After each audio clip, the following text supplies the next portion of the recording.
सुरक्षा विधेयकाला महाविकास आघाडीच्या नेत्यांनी तुम्ही देखील कडाडून विरोध केलेला आहे, आपली काय मत आहे?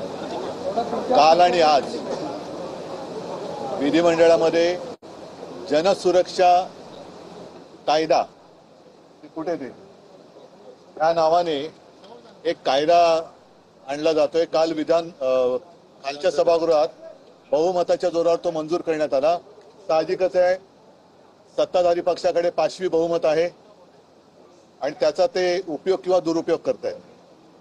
आमचा याला नेमका विरोध कशाला आहे हे जेवढे सदस्य आमच्याकडनं बोलले, अनिल परब आहेत, अभिजित आहेत, सचिन अहिर आहेत, आणखीन कोण बोलवतं, तिघच जण बोलले. यांनी स्पष्ट शब्दात सांगितलेलं आहे सरकारने, म्हणजे आपण म्हणतो ना काय कथनी और करनी, त्याच्यामध्ये फरक आहे तसं दिसतंय. सांगताना ते सांगतात की नक्षलवादाचा बिमोड करायचा आहे, दहशतवादाचा बिमोड करायचा आहे, परंतु या बिलामध्ये, या कायद्याच्या जो काय मसुदा आहे त्याच्यामध्ये कुठेही नक्षलवाद किंवा दहशतवाद असा उल्लेख नाहीये. सुरुवातीला फक्त कडवी डावी विचारसरणी, कडव्या डाव्या विचारसरणीच्या संघटना, आतापर्यंत मी कडवे वाल हा शब्द ऐकला होता, कडव्या डाव्या हा शब्द प्रयोग पहिल्यांदा ऐकतोय. डावा आणि उजवं याच्यामधला नेमका आता आपल्याला फरक करण्याची आवश्यकता आहे. साधारणपणे शिवसेना आणि त्यावेळेला भाजपा वगैरे आम्ही सोबत होतो, आम्हाला उजव्या विचारसरणीचे म्हणायचे आणि आम्ही आहोत, कारण आम्ही धर्म मानणारे आहोत सगळेच, आणि सगळेच मला वाटतं धर्म मानणारे आहेत. डावी विचारसरणी खरं म्हणजे डावा आणि उजवं करण्याची गरज नाही, पण आपल्या संविधानाच्या प्रस्तावनेमध्ये जे काही लिहिलेलं आहे त्याच्यामध्ये सर्वसमावेशकता आहे, समानता, सामाजिक न्याय, व्यक्ती स्वातंत्र्य, आणि मोदीजींनी सुद्धा सबका साथ सबका विकास म्हणजे ही डावी विचारसरणी आहे का उजवी विचारसरणी आहे हा फरक त्यातून कळत नाहीये. आम्ही या बिलावरती बोलताना जर देशविघातक शक्तींचा बिमोड करायचा असेल तर आम्हाला विचारण्याची गरज नाही. आम्ही नक्कीच सरकारसोबत आहोत, राहू आणि राहणार, त्याच्याबद्दल दुमत असण्याचं कारण नाहीये. परंतु तुम्ही राजकीय हेतूने प्रेरित जर का हे बिल आणत असाल आणि तसं त्याला वास येतोय, कारण मी म्हटलं तसं की ह्याच्यामध्ये कुठेही नक्षलवाद वगैरे वगैरे असं काही शब्दच नाहीये. मात्र धोकारे एक जो शब्द आहे तो मी तुम्हाला मुद्दामून वाचून दाखवतो. हे केवळ आम्हालाच नाही तर तुम्हाला सुद्धा लागू होतंय आणि तमाम जनतेला ते कधीही लागू शकतात.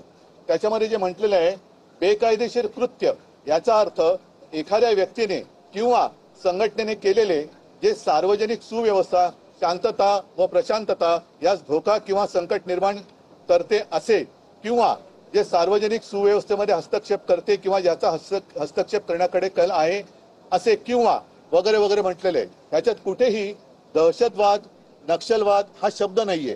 म्हणजे सर्वसामान्य जनतेला सुद्धा कधी कुठेही उचलू शकतात आणि तुरुंगात टाकू शकतात, जे आतापर्यंत चाललेलं आहे. पूर्वी जसं मिसा कायदा होता, जसा टाडा कायदा होता, तसंच हा आता जनसुरक्षा कायदा आणलेला आहे.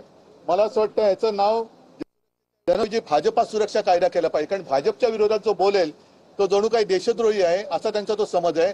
म्हणून आम्ही त्यांना सांगितले की आम्ही याला जरूर समर्थन दिलं असतं किंवा देऊ, पण तुम्ही ते त्यातले शब्द जे आहेत त्याच्यात सुधारणा करा. त्याच्यामध्ये स्पष्ट शब्दामध्ये देशविघातक कृती करणारे, देशद्रोही वगैरे वगैरे जे काय आहेत, नक्षलवादी, याचा उल्लेख करा आणि परत बिल आणा. पण असं जर का मोघम बिल आणलं की ज्याला काय आकार उकार शेंडा बुडका काही नाही, की धर आणि उठसूट टाक आज जे आज चाललेलं आहे. पूर्वी जसं मी म्हटलं की मिसा कायदा होता, टाडा कायदा होता, टाडाचा पण दुरुपयोग केला गेला आणि मग एक तर तू आमच्या पक्षात आहे नाही तर तुला टाडा खाली टाकतो, तसंच याचा दुरुपयोग होईल. आणि याचं स्पष्ट चित्र आज आम्हाला, म्हणजे मला तरी सभागृहात दिसलं, कारण आमच्याकडनं बोलणारे कोण होते, अनिल परब, सचिन अहिर हे शिवसैनिक, अभिजित काँग्रेस, तिघच जण बोलले. पण त्यांच्याकडनं जे बोलले अगदी बिल कोणी मांडलं, योगेश कदम मूळचा शिवसैनिक, दरेकर, त्याच्यानंतर प्रसाद लाड, त्याच्यानंतर हेमंत पाटील, यांच्यापैकी एक सुद्धा मूळचा भाजपाही नव्हता. म्हणजे जे कळत नकळत असं मला म्हणावं असं वाटतं की या धमकावण्याला बळी पडून तिकडे गेलेत अशा लोकांकडनं हे बिल आणलं जातंय. तर याचा राजकीय दुरुपयोग केला जातोय किंवा जाईल असा आमचा अगदी आक्षेप आहे, आमचा समज आहे.